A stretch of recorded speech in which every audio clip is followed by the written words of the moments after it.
ప్రభు అయిన యేసుక్రీస్తు నామంలో చేరవచ్చిన మీకు అందరికీ శుభం తెలియపరుస్తున్నాను. నిన్నటి దినాన వివాహంలో జతపరచబడినటువంటి సహోదరుడు రాజు, అనూష నూతన వధువరులను అభినందిస్తూ వారికి కూడా శుభములు తెలియపరుస్తున్నాము. ఈ యొక్క సమయంలో మనము ఈ రిసెప్షన్ కొరకై చేరి వచ్చాము. దేవుని యొక్క వాక్యంలో నుండి రూతు గ్రంథము 4వ అధ్యాయం, రూతు గ్రంథము 4వ అధ్యాయము 11 నుండి 13 వరకు అందరం కలిసి చదువుకుందాం. బైబిల్ ఉన్నటువంటి వారు దయచేసి అందరూ కూడా మీ బైబిల్ తెరచి చూడండి. రూతు గ్రంథము 4వ అధ్యాయము 11 నుండి 13 వరకు. అందుకు పురద్వారముల నుండి నా ప్రజలందరూ పెద్దలను మేము సాక్షులము. యెహోవా నీ ఇంటికి వచ్చిన ఆ స్త్రీని ఇశ్రాయేలీల వంశమును వర్ధిల్లజేసిన రాహేలును పోలిన దానిగాను లేయాను పోలిన దానిగాను చేయునుగాక. ఎఫ్రాతాలో నీవు క్షేమాభివృద్ధి కలిగిన వాడవై బెత్లెహేములో నీవు ఖ్యాతి నొందుదువుగాక. యెహోవా ఈ యవనురాలి వలన నీకు దయచేయు సంతానమును నీ కుటుంబమును తామారు యూదాకు కనిన పెరేసు కుటుంబము వలె నుండునుగాక అనిది. కాబట్టి బోయాజు రూతును పెళ్లి చేసుకుని ఆమె యొద్దకు పోయినప్పుడు యెహోవా ఆమె గర్భవతి అగునట్లు అనుగ్రహించెను గనుక ఆమె కుమారుని కనెను. చదవబడినటువంటి లేఖన భాగమును దేవుడు ఆశీర్వదించుగాక. చిన్న ప్రార్థన చేసుకుందాం. దయచేసి మరి మోకరించలేరు కాబట్టి కుర్చీలో కూర్చొని తలలు వంచండి. స్త్రీలైతే మీ తల మీద కొంగు వేసుకోండి. ప్రార్థన చేద్దాం. ప్రియమైన తండ్రి, ఈ సమయంలో మీ దాసుని జ్ఞాపకం చేసుకుని తీసుకొచ్చిన లేఖన భాగం వందనాలు. నూతన వధువారులు ఇక్కడ కూర్చున్నారు. మరి రిసెప్షన్ కార్యక్రమంలో మీ దాసుని ద్వారా కొన్ని మాటలు మీరు విడుదల చేసి క్షేమకరంగా ఉన్నట్లుగా వినేవారికి, నూతన వధువారులకు ఆశీర్వదకరంగా ఉన్నట్లుగా మీ దాసుని అభిషేకించమని, కృప చూపమని, బలహీనుడు తండ్రి జ్ఞాపకం చేసుకున్నామని యేసు ప్రభు నామంలో ప్రార్థిస్తున్నాము తండ్రి, ఆమేన్. ప్రియమైన వాళ్ళారా, ఇక్కడ ఒక కుటుంబం ఉన్నది. మరి బోయాజు అనేటువంటి వ్యక్తి రూతు అనేటువంటి ఒక యవనస్తురాల్ని వివాహం చేసుకున్నాడు. ఆ వివాహంలో మరి వారిని దేవుడు ఆశీర్వదించాలి అనేటువంటి విషయాన్ని అక్కడ ఉండేటువంటి పుర పెద్దలు, గ్రామంలో ఉండేటువంటి వారందరూ కూడా వారి ఆశీర్వాదాన్ని గురించి వారు కోరుకుంటున్నారు. మరి ఒక కుటుంబాన్ని గురించి ఇక్కడ మాట్లాడుతున్నారు. యాకోబు యొక్క కుటుంబము ఆశీర్వదించబడింది అని చెప్తా ఉంటున్నారు. కాబట్టి పిల్లల బోయాజు యొక్క కుటుంబం కూడా ఆశీర్వదించబడింది అని. ఈ లోకంలో ఒక కుటుంబము ఆశీర్వదించబడడానికి ఉండేటువంటి కొన్ని లక్షణాలను గురించి చూద్దాం. ఈ వివాహం జరిగిన తర్వాత వారి జీవితాన్ని దేవుడు ఆశీర్వదించాడు. వారి యొక్క కుటుంబాన్నే కాదు, వారి వంశాన్ని కూడా దేవుడు ఆశీర్వదించాడు. వారి వంశంలో నుండి దేవుడు ఒక అద్భుతమైనటువంటి కార్యాన్ని చేశాడు. అదేంటో మనం చూద్దాం. ముఖ్యంగా నూతనమైనటువంటి దంపతులు ఆ విధంగా భవిష్యత్తు దినాల్లో భార్యాభర్తలుగా పిల్ల పాపలతో వర్ధిల్లి రాబోయే తరానికి వీరొక మాదిరికరమైనటువంటి ఆశీర్వాదకరమైనటువంటి కుటుంబంగా ఉండాలని మనం ఆశిద్దాం. అయితే అలాంటి ఆశీర్వాదానికి పాత్రలుగా ఉండడానికి కొన్ని పాటించాలి, కొన్ని విధి విధానాలు వారు కలిగి ఉండాలి. అవేంటో ఇక్కడ ఉన్నటువంటి ఈ కుటుంబంలో నుండి కొన్ని విషయాలు మనం చూద్దాం. రండి, మొట్టమొదటిగా మనం చూద్దాం రూతు గ్రంథము 2వ అధ్యాయము 4వ వచనం. బోయాజు బెత్లెహేము నుండి వచ్చి యెహోవా మీకు తోడయుండును గాకని చేను పోయి వారితో చెప్పగా వారు యెహోవా నిన్ను ఆశీర్వదించును గాక అనేది. పిల్లలు గమనించండి, ఇక్కడ బోయాజులో ఉన్నటువంటి ఒక మంచి లక్షణం ఏంటంటే ఆయన మరి కష్టపడేటువంటి మనస్తత్వం గలవాడు. మొట్టమొదటి అంశం ప్రియులరా, భార్యాభర్తలుగా కష్టపడేటువంటి మనస్తత్వాన్ని కలిగి ఉండాలి. ఏంటంటే మరి దేవుని యొక్క వాక్యంలో కూడా మనం చూసి వచ్చినప్పుడు బోయాజు అక్కడ మరి పొలము కోయి వారి దగ్గరికి వచ్చాడు. ఆయన ఎంత కష్టపడి ఆ పొలం కొరకు ప్రయాసపడి ఉంటాడు కదా. ఆ పొలం వేయడానికి అది ఒక మంచి పంట పండేంత వరకు ఎంతో జాగ్రత్తలు తీసుకుని ఉంటాడు, చాలా కష్టాన్ని చేసి ఉంటాడు. ఇప్పుడు అది కోతకు వచ్చేసింది. కాబట్టి ప్రియులారా గమనించండి, రూతులో కూడా అలాంటి యొక్క మనస్సే మనం చూస్తున్నాం. కష్టపడే తత్వం రూతు గ్రంథంలో 2వ అధ్యాయం 3వ వచనంలో మాట మనం చూడవచ్చు. కాబట్టి ఆమె వెళ్ళి పొలంలోనికి వచ్చి చేను పోయి వారి వెనుక పొలంలో ఏరుకునేటువంటి పని ఆమె చేస్తా ఉంది. కాబట్టి ఇక్కడ వీరి ఇరువురిలో కూడా ఒక మంచి మనస్తత్వము మనం చూస్తున్నాం. ఏంటంటే కష్టపడేటువంటి తత్వాన్ని వారు కలిగి ఉంటున్నారు. ప్రియులరా, భార్యాభర్తలుగా ఐక్యపరచబడిన తర్వాత వారిరువురు కలిసి కష్టపడి వారు పని చేసి ఈ లోకంలో ఒక మంచి కుటుంబంగా జీవించవలసిన వారుగా ఉంటున్నారు. దేవుని యొక్క వాక్యంలో మరి చూస్తూ వచ్చినప్పుడు ప్రసంగి గ్రంథంలో మనము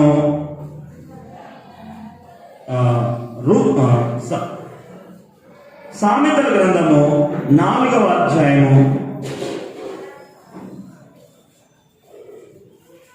దయచేసి చూడండి. ప్రసంగి 4:9 చదవండి దయచేసి ఎవరైనా. ఇద్దరి కష్టము చేత అనే మాట. ప్రసంగి గ్రంథం 4వ అధ్యాయం 9వ వచనం. ఇద్దరి కష్టం చేత ఉభయులకు మంచి ఫలము కలుగును గనుక ఒంటిగాడై ఉండుట కంటే ఇద్దరు కూడినుట మేలు. మీరు గమనించండి, ఇద్దరి కష్టం చేత ఉభయులకు ఏం కలుగుతుందంట? మంచి ఫలము కలుగుతుంది. కాబట్టి కష్టపడే పని చేసేటువంటి మనస్తత్వం. కాబట్టి భార్య భర్తలు వారు కలిసి పని చేయడం. ఏ పని చేసుకున్నా, వాళ్ళు వంట చేస్తున్నారా, తర్వాత వాళ్ళు ఏదైనా ఇంకేదైనా జాబ్ చేస్తున్నారా, కలిసి పని చేసుకోవాలి. ఒకరినొకరు అర్థం చేసుకొని ఒక్క మనసు కలిగి పని చేసుకోవాలి. నేను భార్య, నేను భర్తను, నేను నీ కొరకు ఏం పని చేయను, నీకు సహాయం చేయను, నువ్వే ఇంట్లో పనులన్నీ చేసుకో అనడానికి లేదు. సహకరించాలి, భార్యకు సహకరించాలి. వారు అక్కడ పొలంలో పనిచేశారు. అయితే ఇక్కడ గమనించండి, పొలం అనేది దేవుని యొక్క పరిచర్యకు, దేవుని యొక్క సంఘానికి గుర్తుగా ఉంటుంది. కాబట్టి వారు వ్యక్తిగతంగా వారి ఉద్యోగాలు చేస్తూనే వారు సంఘములో కలిసి పనిచేసేటువంటి అనుభవాన్ని కలిగి ఉండాలి. కలిసి భార్యాభర్తలుగా దేవుని పరిచర్యలో పాల్గొనేవారుగా ఉండాలి. కాబట్టి ఇక్కడ గమనించండి, వారిరువురు కలిసి వారి పనిని చేసుకుంటూనే దేవుని పనిలో పాల్గొనేటువంటి అనుభవంలోనికి వారు రావాలి. అప్పుడు దేవుడు వారి కుటుంబాన్ని ఆశీర్వదిస్తాడు. అందుకే దేవుడు అన్నాడు, నరుడు ఒంటరిగా ఉంటా మంచిది కాదు. ఎందుకు జత చేశాడు? ప్రియులు గమనించండి, దేవుని యొక్క సంకల్పాలు, దేవుని యొక్క ఉద్దేశాలు చాలా ఉన్నతమైనటువంటివి. వారు కలిసి ఉండాలి, కలిసి పని చేసుకోవాలి, కలిసి బ్రతకాలి, కలిసి దేవుని కొరకు జీవించాలి అనేటువంటి ఉద్దేశంతో దేవుడు నరుడు ఒంటరిగా ఉండటం మంచిది కాదని ఆదికాండం 2:18 చెప్తూ వచ్చాడు. కాబట్టి మీరు ఇరువురు కూడా కలిసి వారి లోక సంబంధమైనటువంటి జీవితంలో బ్రతకడానికి వారి ఉద్యోగాలు చేస్తూనే, అదేవిధంగా ఇంట్లో కూడా కలిసి పని చేసుకుంటూ, అదేవిధంగా సంఘములో కూడా కలిసి దేవుని సేవకులతో, సంఘముతో కలిసి వారు దేవుని పనిలో పరిచర్యలో కష్టపడవలసిన వారుగా ఉంటున్నారు. ఇది ఎప్పుడైతే ఈ అనుభవంలోనికి వారు తీసుకొని రాబడతారో దేవుడు తప్పకుండా వారి కుటుంబాన్ని ఆశీర్వదిస్తాడు, వారి వంశాన్ని దేవుడు ఆశీర్వదిస్తాడు. ఇది మొదటి సంగతి అండి. ఇక రెండవ సంగతికి వెళ్దాం. రండి, రూతు గ్రంథం 2వ అధ్యాయము 4వ వచనం. బోయాజు బెత్లెహేము నుండి వచ్చి యెహోవా మీకు తోడైండును గాక అని చేను పోయి వారితో చెప్పగా వారు యెహోవా నిన్ను ఆశీర్వదించును గాక అని. చూడండి, ఏమంటున్నాడంటే పని వారితో దేవుడు మీకు తోడైండును గాక అంటున్నాడు. ఎంత మంచి మనసు అండి ఇది, ఎంత దీనత్వము కదా. తన పని వారి ఎడల, తన పొలములో పనిచేసే వారి ఎడల ఎంత దీనంగా మాట్లాడుతున్నాడు, ఎంత తగ్గించుకొని దేవునికి ఆశీర్వాదాన్ని వారికి ఇస్తూ ఉంటున్నాడు. ఇక్కడ మనం గమనించాలి. ఇలా బోయాజు ఎంతో నమ్రత, దీనత్వం కలిగినటువంటి వ్యక్తిగా ఉంటున్నాడు తన తోటి పని వారి ఎడల. కాబట్టి ఇక్కడ గమనించాలి, మరి రూతులో కూడా అలాంటి మనస్సే మనం చూడగలం. ప్రియులారా గమనించండి, రూతు గ్రంథం 2వ అధ్యాయం 2వ వచనంలో, మోయాబీయురాలైన రూతు నీ సెలవైన ఎడల నేను పొలములోనికి పోయి ఎవని కటాక్షము పొందగలనో వారి వెనుక పరిగెనేరుకొందునని నయముతో చెప్పగా ఆమె నా కుమారి ఒమ్మనెను. చూడండి, నీ సెలవైన ఎడల అని అంటాంది. చూసారండి. కాబట్టి ఇక్కడ ఎంతో దీనత్వంతో ఆ మాట మాట్లాడుతూ ఉంది. తన సొంత ఇష్టాన్ని అక్కడ ఏమాత్రము వ్యక్తపరచడం లేదు. తన కోరికను, తన యొక్క ఇష్టాన్ని నెరవేర్చుకోవడానికి తను ఇష్టపడడం లేదు. ఏమంటుంది నయముతో? నీ సెలవైన నీకు ఇష్టమైతే. గమనించండి, భార్య భర్తల మధ్యలో ఉండాల్సినటువంటి ప్రాముఖ్యమైనటువంటి లక్షణం ఏంటంటే ఒకరి ఎడల ఒకరు వారి యొక్క మనస్సును తేటగా తెలియపరచుకొని, నీ సెలవైతే, నీకు ఇష్టమైతే నేను ఇది చేస్తాను, నీకు ఇష్టమైతే నేను అక్కడికి వెళ్తాను, నీకు ఇష్టమైతే నేను అలా ప్రవర్తిస్తాను అంటారు. అది చాలా మంచిదండి. క్రైస్తవ కుటుంబంలో ఉండాల్సినటువంటి ప్రాముఖ్యమైన లక్షణం ఇది. కానీ ఈ దినాల్లో వారు ఏమంటున్నారంటే, నేను చదువుకున్నాను, నా ఇష్టం, నేను ఎలాగైనా ఉంటాను, నేను ఎలాగైనా జీవిస్తాను, నేను ఎలాగైనా బ్రతుకుతాను, నువ్వు నాకు చెప్పాల్సిన అవసరం లేదని చాలా క్రైస్తవ కుటుంబాలు ఈ దినాల్లో నాశనం అయిపోతున్నాయి. క్రైస్తవులే కాదు, క్రైస్తవేతరుల కుటుంబాల్లో కూడా ఎంతో మంది తమ జీవితాన్ని నాశనం చేసుకుంటున్నారు. ప్రియులు గమనించండి. అందుకే పురుషులారా మీ భార్యలను ప్రేమించండి, స్త్రీలారా మీ భర్తలకు లోబడి ఉండండి అని. చూడండి ఎంత మంచి విధేయత కదా, ఎంత లోబడి ఉండడం కదా. నీ సెలవైతే, నయముతో అంటాం మీరు, నీ సెలవైతే నేను వెళ్తాను. కానీ భార్య భర్తలుగా వారి మధ్యలో ఒకరినొకరు అర్థం చేసుకొని ఈ విధంగా చెప్పాలి. నీకు ఇష్టం ఉండేటట్లుగా నేను ఉండాలి, నాకు ఇష్టం ఉన్నట్టుగా మీరు ఉండాలి అని. భార్య భర్తల మధ్యలో ఎలాంటి దాపరికం లేకుండా, రహస్యం లేకుండా, అవిధేయత లేకుండా, అపరిపూర్ణమైనటువంటి ఏ విషయం కూడా ఉండకుండా జాగ్రత్త పడగలిగితే వారి కుటుంబాన్ని దేవుడు బోయాజు, రూతు, యాకోబు యొక్క కుటుంబాన్ని ఆశీర్వదించినట్లుగా, వారి వంశాన్ని ఆశీర్వదించినట్లుగా దేవుడు చేయగలడు. కాబట్టి ప్రియ బిడ్డలారా, మీరు కూడా ఆ విధంగా మీరు ఒకరినొకరు అర్థం చేసుకొని ఒకరిలో ఒకరు ప్రేమ కలిగి విధేయత కలిగి ఉండాలని దేవుని వాక్యం ద్వారా మీకు సెలవిస్తున్నాను. పిల్లలు గమనించండి, దేవుని వాక్యం రాయబడింది. యేసుక్రీస్తు వారి విధంగా చెప్పారు, నా ఇష్టాన్ని నేను నెరవేర్చుకోవడానికి రాలేదు, నేను దేవుని తండ్రి ఇష్టాన్ని నెరవేర్చడానికి వచ్చాను అని చెప్తున్నాడు. కాబట్టి మీరు ఇరువురు కలిసి ఒకరి ఇష్టాన్ని ఒకరు ఒప్పుకొని మరి పంతాలకు వెళ్లకుండా, పట్టింపులకు వెళ్లకుండా తగ్గించుకొని మీరు కలిసి దేవుని ఇష్టాన్ని నెరవేర్చేవారుగా ఉండాలి. దేవుని చిత్తాన్ని మేము నెరవేరుస్తాము అని చెప్పేటువంటి భార్యాభర్తలుగా మీరు జీవించగలగాలి. అప్పుడు దేవుడు ఒక ఉన్నతమైనటువంటి దేవుని ఆశీర్వాదాన్ని బిడ్డలారా దేవుడు మీకు ఇస్తాడు. కాబట్టి బిడ్డలారా, భార్యాభర్తలుగా మనము ఇప్పటికే వివాహమైనటువంటి వారము. బిడ్డలారా, నీ భర్త యొక్క ఇష్టాన్ని నువ్వు గౌరవిస్తున్నావా? నీ భార్య యొక్క ఇష్టాన్ని నువ్వు గౌరవిస్తున్నావా? నువ్వేంది నాకు చెప్పేది, నా ఇష్టం అని వెళ్తున్నావా? చాలా మంది కుటుంబాలు అలా ఉన్నాయేమో. జాగ్రత్త.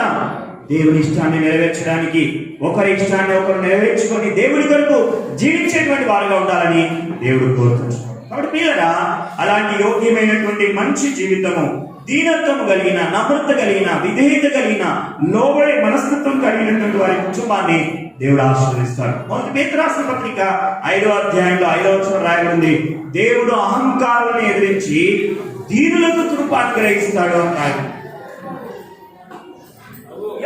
ఎవరైతే దీనంగా ఉంటారో వారిని దేవుడు, ఆ కుటుంబాన్ని దేవుడు ఆశీర్వదిస్తాడు. కాబట్టి అహంకారాన్ని ఎదిరించి దేవుడు దీనులకు కృప అనుగ్రహించేవాడుగా ఉంటున్నాడు. పిల్లరా, దేవుడు మనకి ఏదైనా ఇస్తే మనం దీనులుగా ఉండాలి. ఇంకా ఎక్కువగా ఇస్తే ఎక్కువైనటువంటి దీనత్వంలో మనం ఉండాలి. గమనించండి, దేవుడు మనకి ఏదైనా ఇచ్చాడా? ఉద్యోగం ఇచ్చాడా? ఉద్యోగంలో ప్రమోషన్ ఇచ్చాడా? అభివృద్ధి పరచాడా? దీనులుగా ఉండాలి. ఇంకా ఎక్కువగా ఇచ్చాడా? ఇంకా ఎక్కువైనటువంటి దీనత్వంలోనికి రావాలి. కానీ అహముతో, గర్వముతో ఇలా జీవించకూడదు. అలాంటి కుటుంబము, వారి వంశము ఇలా దేవుని ఆశీర్వాదంలోనికి రాదు. భూసంబంధమైన ఆశీర్వాదంలో వారు ఉంటారు, కానీ ఆధ్యాత్మికమైన ఆ అంతస్తులోనికి వారు చేరుకోలేరు సుమా. కాబట్టి మీ కుటుంబము ఆధ్యాత్మికంగా ఉన్నతమైనటువంటి వంశాన్ని అభివృద్ధి పరిచేటువంటిదిగా ఉండాలని దేవుని నామములో మీకు జ్ఞాపకం చేస్తున్నాం. ఇది రెండవ విషయం. బోయాజు, రూతులో ఉన్నటువంటి మొట్టమొదటి విషయం ఏంటంటే కష్టపడే మనస్తత్వం కలిగిన వారు. కాబట్టి వారు ఒకరినొకరు అర్థం చేసుకుని దేవుని కొరకు జీవించారు. కాబట్టి మీరు కూడా దేవుని సంఘంతో కలిసి కష్టపడి దేవుని పని చేయవలసిన వారుగా ఉంటున్నారు. రెండవ విషయాన్ని చూస్తే వారి ఎంతో దీనత్వంతో వారు జీవిస్తూ వచ్చారు. కాబట్టి మీరు కూడా భార్య భర్తలుగా ఒకరి ఇష్టాన్ని ఒకరు గౌరవించి లోబడి విధేయత కలిగి దేవుని ఇష్టాన్ని నెరవేర్చే వారుగా ఉండాలని ప్రభునామములో విజ్ఞాపం చేస్తున్నాను. ఇక మూడవ విషయాన్ని జ్ఞాపం చేద్దాం. రండి, రూతు గ్రంథము 2వ అధ్యాయము 15-16 వచనాలు నేను చదువుతున్నాను, వినండి. ఆమె ఏరుకొనుటకు లేచినప్పుడు బోయాజు ఆమె పనుల మధ్యను ఏరుకొని వచ్చును, ఆమెను అవమానపరచకుడి, మరియు ఆమె కొరకు పిడికేళ్లు పడవేసి ఆమె ఏరుకున్నట్లు విడిచిపెట్టుడి, ఆమెను గద్దింపవద్దని తన దాసులకు ఆజ్ఞాపించాను. మూడవ మంచి లక్షణం ఏంటంటే, బోయాజులో ఉన్నటువంటి లక్షణం ఏంటంటే ఇతరులకు ఇచ్చేటువంటి గుణాన్ని కలిగిన వాడు బోయాజు. అందుకే చెప్తున్నాడు తన పని వారితో, అయ్యా ఇదిగో ఇక్కడ ఏరుకోవడానికి వచ్చినటువంటి వారి కొరకు మీరు పిడికెళ్ళి విడిచిపెట్టండి, ఆ పరిగె ఏరుకోనివ్వండి, వారిని ఏమాత్రం మీరు గద్దించవద్దు, వారికి సహాయం చేయండి, నాది కదా సేను, నేను చెప్తున్నాను కదా, మీరు వదిలేసేయండి అంటున్నాడు. అంటే తను బ్రతకడమే కాదు, తనను ఆశ్రయించి వచ్చినటువంటి వారికి కూడా సహాయం చేయాలి అనేటువంటి ఒక మంచి మనస్తత్వాన్ని బోయాజు కలిగి ఉంటున్నాడు. వీళ్ళరా రూతు విషయానికి వద్దాం. ఇతరులకు ఇచ్చేటువంటి మనస్సు బోయాజుకు ఉంది. ఇక రూతు విషయంలో ఏముంది చూస్తూ వచ్చినప్పుడు 2వ అధ్యాయం 14వ వచనంలో మనం చదువుదాం. నేను చదువుతున్నాను. బోయాజు భోజన కాలమున నీవు ఇక్కడికి వచ్చి భోజనం చేసి చిరకలో నీ ముక్క ముంచి తినుమని ఆమెతో చెప్పగా చేను కోయి వారి ఎదుగు ఆమె కూర్చుండెను. అతడు ఆమెకు పేలాలు అందియగా ఆమె తిని తృప్తి పొంది కొన్ని మిగిల్చెను. చూడండి పిల్లరా, బోయాజు వివాహం కాకమునుపు ఆ పొలములో ఏరుకూర్చున్నటువంటి సమయంలో కొన్ని పేలాలు ఆమెకి ఇచ్చాడు. ఆ పేలాలు కొన్ని తిని ఏం చేసిందంటే కొన్ని మిగిల్చింది. ఎవరికి ఇచ్చాడు? ఎవరికి ఇవ్వడానికి ఆమె మిగిల్చింది అంటే తన అత్త అయినటువంటి నయోమికి ఇవ్వడానికి ఆమె కొన్ని మిగిల్చింది. ఎంత మంచి మనసు కదా! ఆమె తన అత్త విషయంలో ఎంత పట్టింపు కలిగి ఉన్నది కదా, ఎంత జాగ్రత్త వహించింది కదా. కాబట్టి ఇతరులకు ఇవ్వడానికి ఇష్టపడాలి. గమనించండి వీళ్ళ మీకున్నటువంటి దాంట్లో మీరు కూడా ఇతరులకు ఇవ్వడానికి ఇష్టపడాలి. దేవుని కొరకై జీవించేటువంటి క్రైస్తవ కుటుంబము ప్రియులరా వారు ఇచ్చే మనస్సును కలిగి ఉంటారు. కాబట్టి తన అత్త కోసం ఇచ్చి ఈ దినాల్లో చాలా మంది తమ అత్తల విషయంలో ఇవ్వడానికి ఇష్టపడిన వాళ్ళు ఉన్నారు. ఈ మధ్యలో ఒక ఆమె వచ్చి నాతో చెప్తాను, ఒక సహోదరి, అన్నా మరి మా మా కొడుకు కోడలు వాళ్ళు ఏమేమో తెచ్చుకుంటారన్నా, పండ్లు తెచ్చుకుంటారు, ఇంకా తినడానికి ఏమో తెస్తారు, కనీసం నాకు ఒక్కటి కూడా ఇవ్వరన్నా అని ఎంతో పాపం వేదనతో చెప్తాం. చాలా వేదన అనిపించింది, బాధ అనిపించింది. అలాంటి వాళ్ళు కూడా ఉన్నారు క్రైస్తవుల్లో. కానీ ఎవరు బిడ్డలారా, మీ గురించి అలాంటి సాక్ష్యము ఎవరు కూడా ఇవ్వకూడదు. మీ తల్లిదండ్రులు కూడా అలా ఇవ్వకూడదు. వారి అత్తామామలు కావచ్చు, తల్లిదండ్రులు కావచ్చు, ఎవరైనా సరే వారిని ప్రేమించే మనసు, వారికి మనకు ఉన్న దాంట్లో వారికి ఇచ్చి వారిని గౌరవించి సంతోషింపజేసేటువంటి మనస్సు మీరు కలిగి ఉండవలసిన వారుగా ఉంటున్నారు.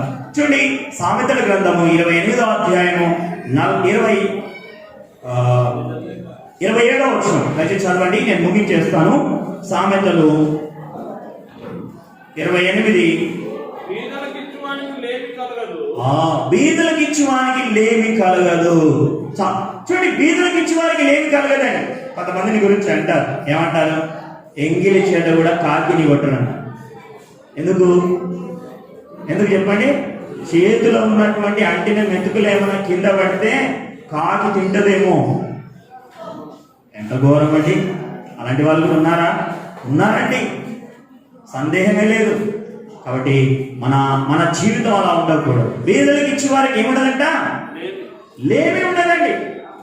అందుకే బైబిల్ రాయబడింది, బిగబట్టి పోడగొట్టుకున్న వారు కలరు, వెదజల్ని సమకూర్చుకునేవారు కలరు. కాబట్టి ఇక్కడ గమనించాల్సిన విషయం ఏంటంటే, ఇతరులకు సహాయం చేయాలి, మన బంధువులకి, మన తల్లిదండ్రులకు మనం గౌరవించే వారికి సహాయం చేయాలి, ఇవ్వాలి.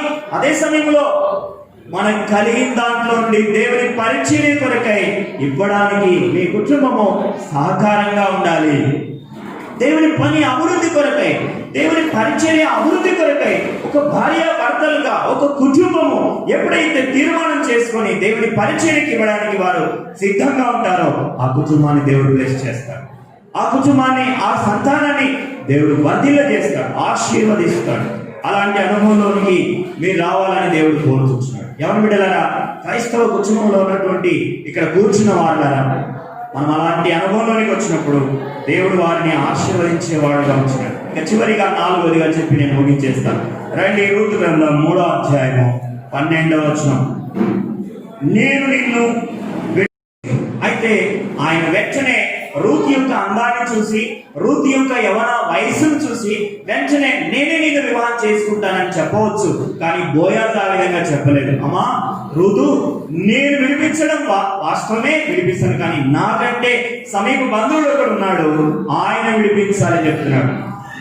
మీరు గమనించండి, ఎంత మంచి ప్రవర్తన కదా, ఎంత మంచి మనసు గల కదా ఆయనది. ఆ యొక్క బోయాజు మంచి ప్రవర్తన గలవాడు. వాళ్ళు యవనస్తులైనా, పెద్దవాళ్ళైనా, వృద్ధులైనా, ఎవరైనా సరే లేదా మంచి ప్రవర్తన కలిగి ఉండాలి. ఈ దినాల్లో యవనస్తులను చూసినప్పుడు వారి ప్రవర్తన ఎంతో అసహ్యంగా ఉంది. యవనస్తులను చూసినప్పుడు వారి ప్రవర్తన ఎంతో అసహ్యంగా ఉంది. ప్రేమ పేరుతో వంచన చేస్తూ, చేయరాని కార్యాలు చేస్తూ తమ ప్రాణాన్ని తామే తీసుకుంటున్నారు. కుటుంబాన్ని ఎంతో నష్టానికి గురి చేస్తున్నారు. తల్లిదండ్రులను బాధకు గురి చేసేటువంటి యవనస్తులు ఎంతో మంది ఉన్నారు ఈ దినాల్లో. కారణం ఏంటంటే వారి ప్రవర్తన సరిలేదు, వారి జీవితం సరిలేదు. పెంచి పెద్ద చేసి వారిని మంచి ప్రయోజకులుగా చూడాలి అనేటువంటి తల్లిదండ్రుల యొక్క మనస్సును గాయపరిచేటువంటి యవనస్తులు ఎంతో మంది ఉన్నారు. వీడు పెరిగి పెద్దవాడయ్యాడు, కష్టపడి పనిచేసి నన్ను సాపుతాడు, నాకు మేలు చేస్తాడు అనుకునేటువంటి తల్లిదండ్రుల యొక్క ఆశల మీద వారు నీళ్లు చల్లేసి తమ ప్రాణాన్ని తానే తీసేసుకుంటున్నారు. కారణం ఏంటి? చెడు ప్రవర్తన. వీళ్ళని గమనించండి. అయితే బోయాజు యొక్క ప్రవర్తన ఎంతో చక్కని ప్రవర్తన ఉంది. అయితే రూతు విషయానికి వచ్చి చూస్తే తన ప్రవర్తన ఎలా ఉంది? అయితే చూడండి, రూతు గ్రంథం 3వ అధ్యాయం 10వ వచనం. అతడు, నా కుమారి, యెహోవా చేత నీకు దీవెనలు పొందినదానవు, కొద్దివారినే గాని గొప్పవారినే గాని యవనస్తులను నీవు వెంబడింపక ఇనుట వలన నీ మునుపటి సత్ప్రవర్తన కంటే వెనుకటి సత్ప్రవర్తన మరీ ఎక్కువైనది. చూడండి, రూతు యొక్క సత్ప్రవర్తన ఎక్కువ అవుతా ఉందంట. చాలాసార్లు మనము మన పిల్లల యొక్క బర్త్డేస్ ఎంతో గ్రాండ్ గా చేస్తుంటాం, మనందరినీ ఆహ్వానిస్తుంటాం. బర్త్డే చేయడం అంటే ఏంటంటే, నా బిడ్డ, నా కుమారుడు ఒక వయసు పెరిగింది అని. అయితే వారి వయసు పెరుగుతూ ఉంటే వారి ప్రవర్తనలో మార్పు వస్తూ ఉంటాయి. ఆ ప్రవర్తనను బట్టి ప్రియుల వారు ఎంతో చెడు జీవితాన్ని జీవిస్తూ ఉంటారు. ఎంత భయంకరం కదండి. అందుకే తల్లిదండ్రులు అంటా ఉంటారు, మా వాడు చిన్నప్పుడు చాలా బాగుండేనండి, మా కూతురు చిన్నప్పుడు చాలా బాగుండేనండి, ఇప్పుడే మాట వినడం లేదు, చాలా ఘోరంగా, చాలా మరి అసహ్యంగా, మాకు దుఃఖాన్ని కలిగించేవారుగా ఉన్నారండి అని చెప్తా ఉన్నారు. కారణం ఏంటి? వారి ప్రవర్తన సరిలేదు. దేవుని బిడ్డలారా గమనించండి, మన పిల్లలు పెరుగుతున్నప్పుడు ప్రవర్తన సరిగా ఉండాలి. ఇక్కడ కూర్చున్నటువంటి ఈ నూతన వధువులు కూడా పిల్లలు గమనించండి, మరి వారి ప్రవర్తన వివాహమైన కొత్తలో బాగానే ఉన్నారండి. వాళ్ళు మమ్మల్ని చాలా గౌరవించేవాళ్ళు, అత్తమామని గౌరవించేవాళ్ళు, ఆడపడుచుని గౌరవించేవాళ్ళు, అందరినీ ప్రేమించేవాళ్ళు. ఏమైందో ఏమో, ఒక 2 సంవత్సరాలు బాగానే ఉన్నారు, కానీ ఇప్పుడైతే ఎవరి మాట వినడం లేదు. అలాంటి నూతన వధువులను గురించినటువంటి మాటలు నేను వింటూ ఉంటా. ప్రియులారా, ఈ నూతన వధువులు మంచి ప్రవర్తన కలిగి ఉండాలి. అందుకే బైబిల్ గ్రంథంలో ఒక మాట రాయి ఉంటుంది. సామెతల గ్రంథం 28వ అధ్యాయం 1వ వచనం. దయచేసి సమాచారం. సామెతల గ్రంథం 28వ అధ్యాయం 1వ వచనం.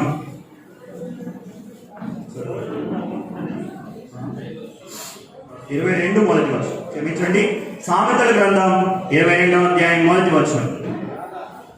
మంచి పేరు,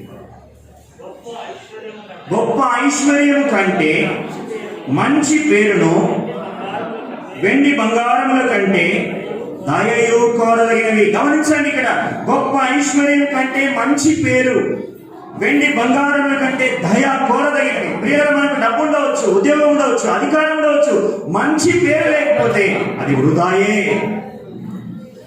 ఒక క్రైస్తవ కుటుంబంలో మంచి పేరు ఉండాలి, మంచి సాక్ష్యం ఉండాలి.